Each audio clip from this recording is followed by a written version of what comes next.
Welcome back to the channel. Today I'm going to show you how to get rid of the storage limitation error on your ONN streaming device. Now, if you own an ON streaming device, you already know that it only comes with a limited amount of storage. Once you install your favorite streaming apps, that storage can start filling up quickly. Without wasting any time, let's fix this issue. First, let me try installing this app. As you can see, not enough storage error appears. Don't worry, I'll show you a few simple steps to fix this issue. First, go to Settings, scroll down and select Apps.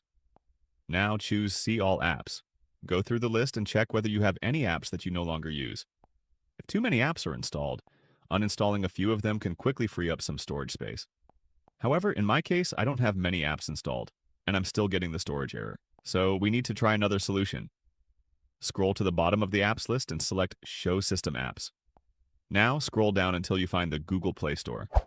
Select it, then scroll down and choose Clear Cache. After clearing the cache, select Force Stop. Now launch the Google Play Store. Let's try installing the app one more time.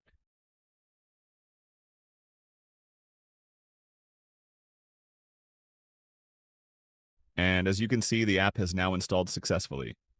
The storage error is no longer appearing. If you're still getting the same error, go back to the Google Play Store settings and select Clear Data. Don't worry. Clearing the Google Play Store data will not uninstall the apps already installed on your device. Once the data has been cleared, reopen the Google Play Store and try installing the app again. Hopefully, this solves the storage issue on your ON streaming device. If you're still facing a problem, feel free to leave a comment below. And don't forget to like, share, and subscribe to ON TV Hacks for more ON TV tips, tricks, and troubleshooting guides. Thanks for watching, and I'll see you in the next video.